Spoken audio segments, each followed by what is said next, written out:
We gonna smile, bitch, and laugh, bitch. Come on. We gonna start this thing off right. BB in the motherfucking house. Come on. Oh, come on. Do it, baby. Shake it, baby. Do it, baby. Shake it, baby. Do it, baby. Shake it, baby. Smile, bitch. Smile, bitch. Come on. Hello, my beautifully broken people. I hope you guys are having a wonderful morning, noon, and night, whichever one it is for you. If you're new here, welcome home. Please remember that although I don't upload as much, every Friday, if you contact me and ask me, I still will share one of your videos. So please be sure to like or dislike, comment and subscribe if you haven't already, and ring that bell.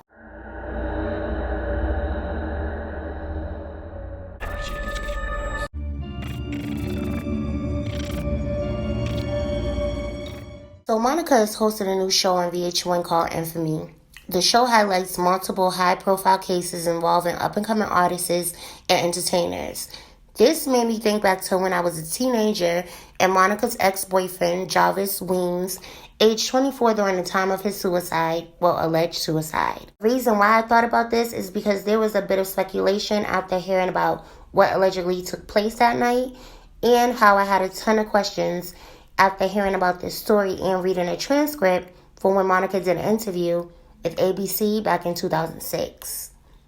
So I decided to do some research and let you guys know what I found, and I also wanted to hear your guys' uno on the situation. But before we do that, let's go back to where it all started for Monica.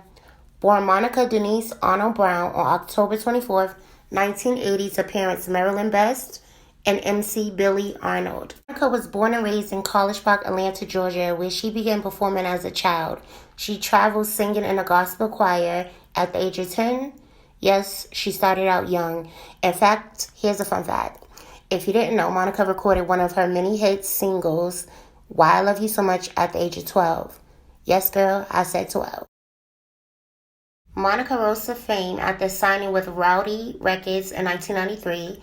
2 years later, she released her debut album, Miss Thing, which brought us hits like With You, one of my many favorites. In the following year, she released more albums which produced timeless hits. Now, although Monica was at the top of her game with her music, behind closed doors, her personal dating life was in shambles. Monica seemed to have a thing for bad boys. He was brought up, in an area where people do whatever they have to survive. Did he make choices that were illegal? Absolutely. Yeah. Drugs? Definitely. Violence? Probably. She dated C. Murder and Rocco at a very young age, and these men were known to be in the streets, allegedly. Years later, she started to date Jarvis Weems, who was also an alleged drug lord. See the pattern, girl? Which brings us to today's video. Jarvis was allegedly abusive towards Monica during their relationship.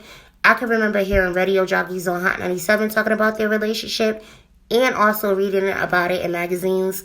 Now, I remember this being a shock to me back then only because I was young and naive and I had no clue Monica was an R&B gun-toting thug from the hood who didn't mind smacking the girls backstage, okay? Now, back then, Monica never really did any press, but she did do an interview with ABC after Jarvis's death, explaining what happened, which seemed weird to me.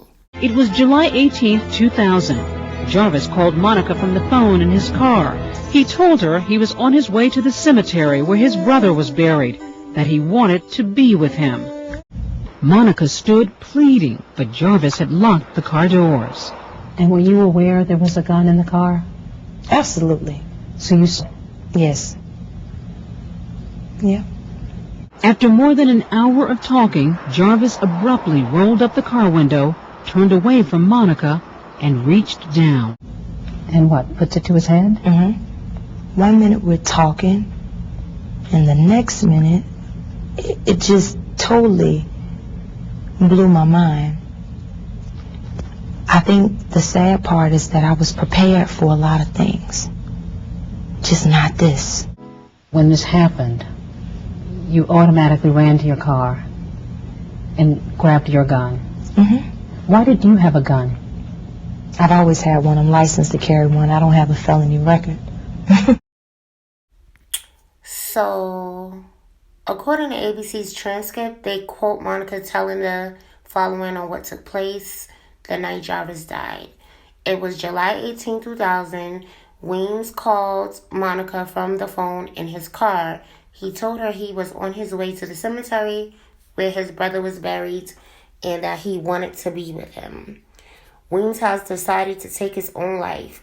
Monica arrived at the cemetery and stood pleading, but he locked the doors. Monica saw that he had a gun in the car. After more than an hour of talking, Jarvis abruptly rolled up the window, turned away from Monica, reached down, and in one swift move, put the gun to his head and pulled the trigger. Monica ran to the car with her own gun, blew out the window of the car to unlock the door. She was determined to save him. Here are some of the statements Tyra Weems, Jarvis's mother, told press 3 years after her son's death. She said that she doesn't feel like her son committed suicide. She also says that she feels like Monica is withholding information and the police didn't do a full investigation. They just took Monica's word for it. She also pointed out that her son was left-handed but was shot in the right side of the head. I watched the interview, which I'll leave in the description box for you guys because y'all know for copyright reasons I have to edit it. Anyway, after watching and reading the transcript and I read the mother's statement, it left me with so many more questions than answers. Like, why would he shoot himself in the right side of the head when he's left-handed, especially since Monica said he did it in one swift movement? I wanted to know which side of the car she was standing on. Which window did she shoot out to unlock the door? If the window was down while they were talking, why didn't she unlock the door? What did she mean by she was prepared for a lot of things, but not this? At first, I was like, that's why she had the gun in her car. However, she is a celebrity, and Monica is a hood celebrity. So I can definitely see her having her own gun instead of traveling with bodyguards. Why did she do that little disturbing giggle when asked why did she have the gun in her car? Like, girl. And who asks someone moments after they get shot in the head, does it hurt? I mean, am I weird for thinking that is bizarre? Like, girl, fuck you mean does it hurt? Girl. If she knew he had his mind made up before she got there, why not call the authorities prior to arriving? So this isn't a question, but I'm giving her the side eye. When she said the most important thing he said to me was that he loves me, but then she also said he asked her to look after his two daughters. I'm like, girl, you don't think that was the most important thing? By the way, she said that she helped take care of his daughters for a little while after his death, but it just became too much. She was so distraught, girl, after his death. She wasn't eating or sleeping, so she stopped looking out for them, whatever that means. Now, before you handsome, unloved, unhappy hoes start losing it in the comments, I'm not saying if she did any of the things that I said, the outcome would have been different, but you can't fault me for wondering. I just don't know. The streets are saying she did it in self-defense because, like I said before, he was allegedly abusive towards her. But there are just too many unanswered questions for me. Anyway, girl, do you think Monica got away with murder? Or do you think this was a tragic suicide? Please be sure to leave your uno in the comment section below. And I'll be sure to see you hoes in the next one. Bye! Clear it out. Girl, clear it out. Come on. Come on. Do it, baby. Take it, baby.